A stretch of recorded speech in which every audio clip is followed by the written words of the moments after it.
Daí eu falei para a pessoa, veja bem, o Noé está construindo uma coisa que nunca ninguém viu, para que vai acontecer uma coisa que nunca aconteceu. A geração de Noé, todo mundo era crente em Deus. Não tinha idolatria naquele dia, naquela época. Naquela geração não havia idolatria. Idolatria só veio depois do dilúvio. Mas antes do dilúvio não tinha idolatria. Todo mundo acreditava em Deus, porém todo mundo era violento e assassino. Descendentes de Caim. Mais de Caim. Então o Noé está lá, construindo a arca. O que você está fazendo aí, Noé? Não, eu estou construindo uma arca. O que é isso aí? É um barco. Para quê? Porque vai chover. O que é chuva? Vai cair água do céu, vai encher, vai afogar todo mundo. Mas se vocês se converterem, Deus não vai fazer isso. Foi a pregação do Noé, pregador da justiça. Se os caras se arrependem, Deus ia falar, ok, Noé, pode. Na verdade, a arca não era para salvar ninguém. A arca era apenas um pretexto para que o povo despertasse a curiosidade, para que o Noé explicasse o motivo, para que eles se arrependessem e para que Deus falasse, ok, Noé, pode parar, ou eu vou fazer uma chuvinha só para vocês estrear com o barco, mas não vou matar ninguém. Então, a construção da arca, a prioridade não era salvar, a prioridade era chamar a atenção das pessoas para a pregação.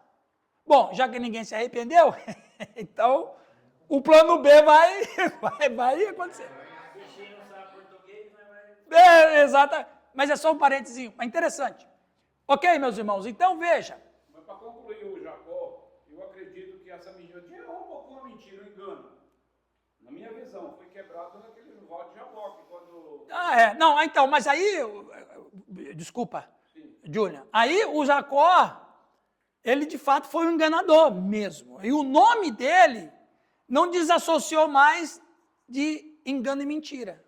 O nome dele, agarrou-se no nome dele, tanto é que se agarrou no nome dele de ser enganador, que nunca você observa a pessoa dizendo que Jacó não significa enganador. Jacó significa o que agarra. Mas depois ele se converteu, que tem o caso do Val de Jaboque. Mas no caso, quando o irmão dele vende a primogenitura, no caso aí, ele não deixa de ser enganador? Porque... ele continua, Ele não enganou, ele agarrou a oportunidade. Aí o Nilton entendeu. Continuando, para terminar. 15 para meio-dia. Não, mas continua na próxima hora. Vamos continuar.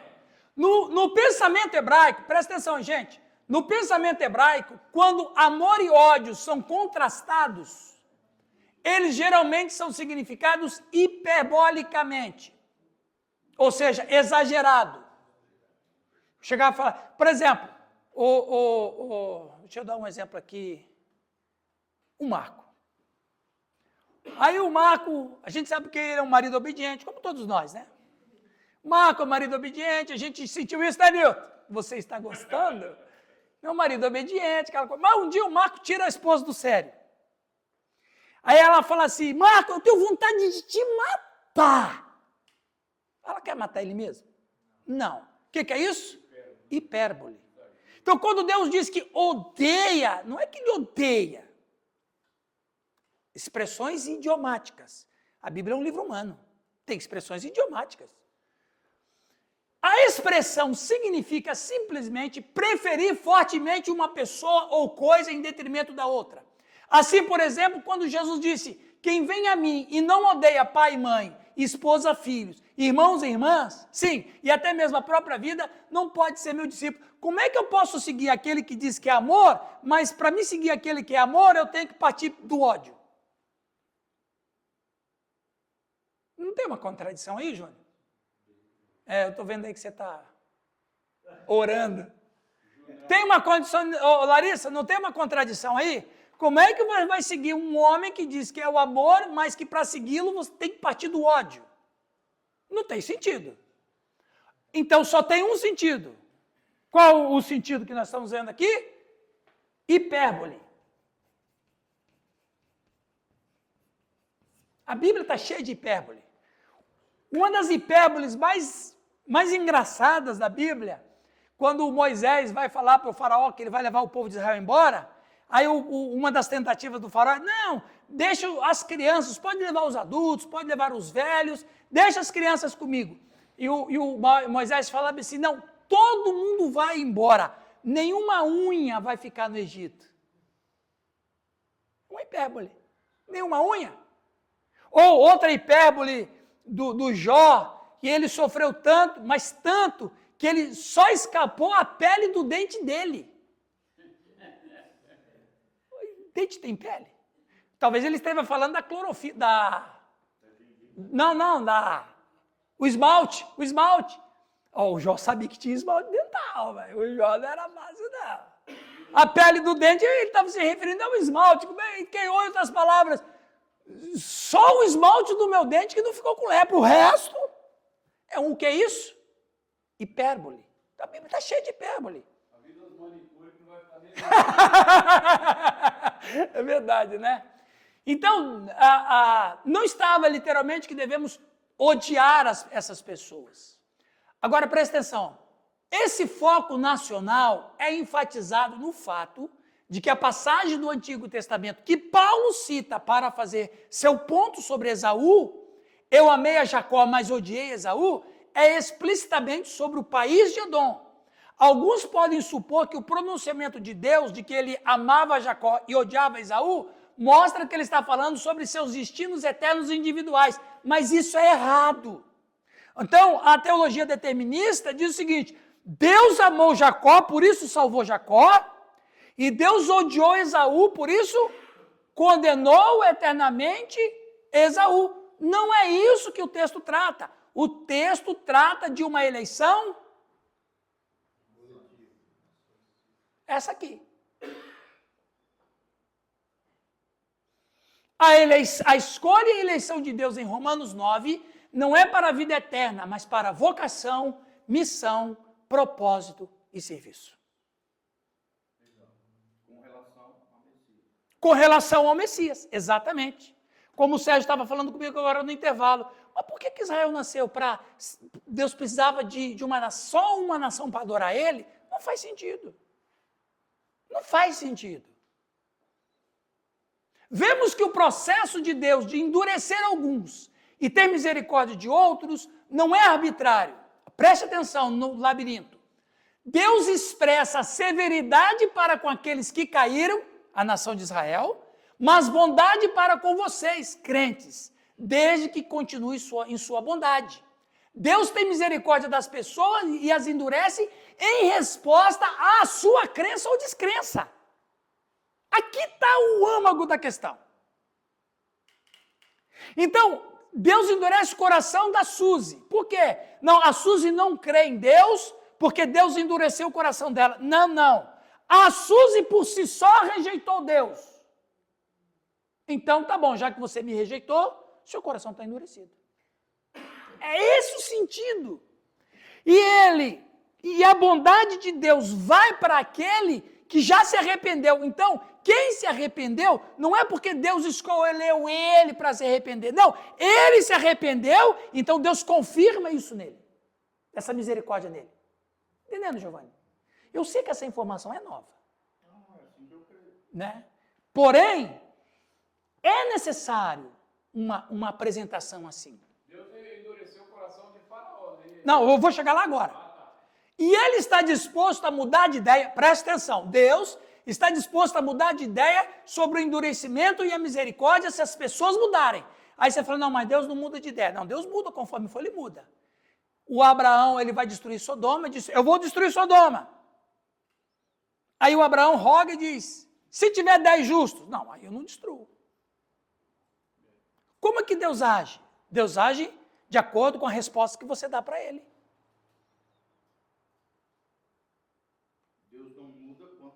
Não muda quanto ao seu caráter, jamais. Mas ele muda alguma coisa que ele falou que ia fazer, mas como, por exemplo, Nínive.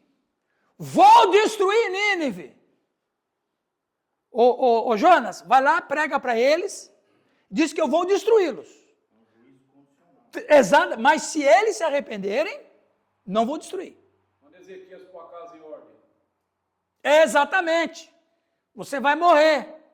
Ah, Deus, não, tá bom, eu vou dar 15 anos. Então, Deus muda não o seu caráter, mas ele muda alguma ação que ele disse que ia fazer, desde que ele encontra uma resposta de lá. Se os gentios se tornarem arrogantes e deixarem de andar somente pela fé, eles serão novamente cortados. Se os judeus, que agora estão endurecidos, não persistirem em sua credulidade, Deus os enxertará novamente. É isso que o texto está dizendo. Exato, não ao contrário. Então Deus vai agir de acordo com a resposta que o Alex vai dar. Eu terei misericórdia de quem aprover misericórdia. Então ele escolhe quem ele vai ter misericórdia? Não, ele vai dar misericórdia a quem se arrepende dos seus pecados. É condicional. Vamos terminar? Foi perfeitamente consistente com os critérios de fé com os quais Deus sempre trabalhou. Ele dá misericórdia em resposta à fé e endurece em resposta à descrença. Não é o contrário. As pessoas não têm fé como resultado de Deus ter misericórdia delas. E as pessoas não têm descrença como resultado de Deus as endurecer. Percebe? Porque é isso que o determinista vai ensinar. Ah, por que a Sofia não se converteu? Porque ela não é eleita, porque Deus endureceu o coração dela. Não é nesse sentido. Ah, por que Deus endureceu o coração da Sofia? Porque quando ela ouviu o Evangelho, ela rejeitou o Evangelho. Então Deus, já que você rejeitou o Evangelho, seu coração fica duro. O Senhor estava dizendo que para as pessoas de fé como Moisés, Ele dá misericórdia. Enquanto para pessoas como os judeus que se rebelaram e como o faraó, ele dá julgamento. Ao escolher ter fé ou rebelar-se contra Deus, os indivíduos decidem o que receberão.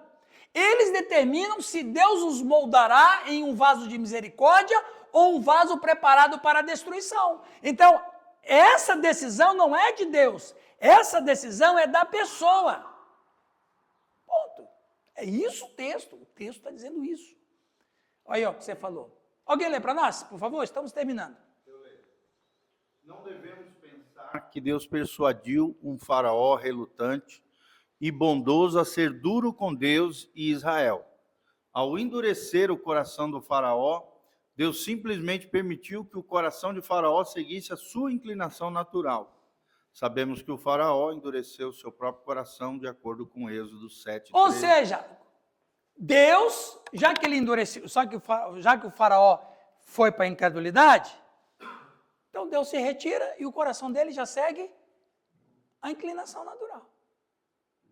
O curso natural do coração dele. E não isso aqui, ó. Não isso aí. Isso aí é o que o determinismo ensina. Não, o faraó simplesmente obedeceu à sua inclinação, que era o quê? Não dar espaço para um Deus que ele está ouvindo ali naquele momento. Deixa eu ver aqui.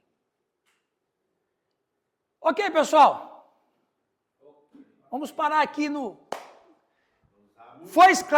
Está sendo esclarecedor para vocês, capítulo 9 aí?